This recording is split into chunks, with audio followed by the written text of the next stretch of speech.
scholars. 5-7 is really short, so this will be a pretty quick video. Make sure that you get this stuff down, though. This is going to be more of a review. Stuff we've already talked about, just talking about it in a little, and I mean very little, more detail, okay? Selective incorporation. We've talked about this a little bit. We're going to get into it just a little bit more, all right? So, first things first.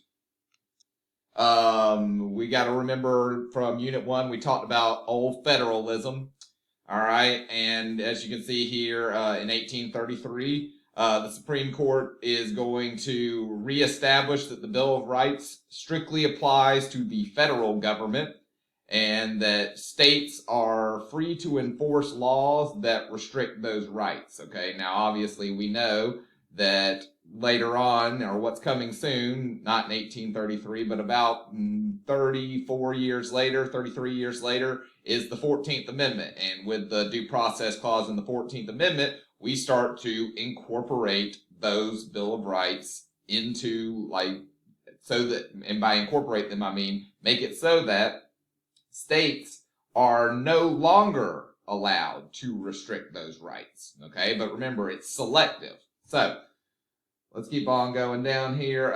Just a real quick court case. You don't have to know this. It's just a little bit of a background. 1925. This is going to kind of sound like the Shank case a little bit. Gitlow. He is Gitlow versus New York. He is a socialist, and obviously this is after World War I. And one thing you'll learn when you get to U.S. history is that after we have world wars, both I and II, we're going to have this surge in fear over like communism and socialism. And we come to call these things the Red Scares. And like I said, they occur after both world wars. So he is going to be arrested under the Espionage Act for trying to overthrow the government. He publishes like a manifesto, which is pretty much a handbook on what he wants to do, the things he wants to change, etc. The court is going to uphold his punishment. But what they are also going to do is they are going to incorporate the right to free speech, meaning that, states cannot deprive a person of their life, liberty, or property without due process of law, or meaning they aren't able to take away somebody's life or their liberty or their property without going through the proper procedures. And we're going to talk about that in the next unit, or next section, pardon me. So, selective incorporation, just as a quick review here. This is the idea that every level of government, not just the federal government, all right, now all the levels of government, protect the rights that are found in the Bill of Rights, okay? But the key word here is, and I've talked about this in previous videos, selective, all right? It is selective. They choose which rights states have to also protect, or which ones we are protected from states making laws about. So, obviously you need to make sure that you write this part down here at the bottom, that it's compared to total or full incorporation, which pretty much would say that every single right found in the Bill of Rights cannot be infringed on by the states. And that is not, I want to repeat that, total incorporation is not the current standing of the United States as it comes to viewing the Bill of Rights. We are selectively incorporating the Bill of Rights, or I should say the Supreme Court selectively incorporates them. All right? I would definitely take a look at this little slide as far as required cases go. This is kind of something I've told you throughout the year about things to know, especially as it applies to when these cases are happening. But I'd look at that a little bit more detail.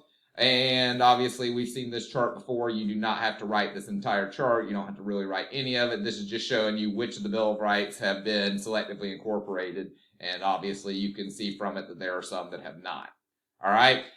This is the parts that are highlighted. I would definitely make sure to know that these are right. These are the ones that are highlighted are court cases that you have to know. We're going to talk about Gideon in the next little video. But these are ones that you have to know. And also, and this is key here, you need to make sure you know which of the rights are being incorporated by these court cases, okay? So obviously the Yoder case incorporated freedom of religion. The McDonald case, the Second Amendment, specifically as it applies to individuals, not to the militia. And then, like I said, we will talk about Gideon and Wainwright in our next little section, okay? Here's a little chart for if you know, just to keep you sharp on your quantitative analysis. Here's some vocab of what we just talked about: federalism and selective incorporation. I will give you, since this was a quick video, I will give you a little story real quick. All right, so this right here, some of y'all may be familiar with. This is a baseball, okay? Baseball is a sport that is played a lot of times, not currently, in the United States, all right? This is a game ball that I was given, all right? And this is what you need to know.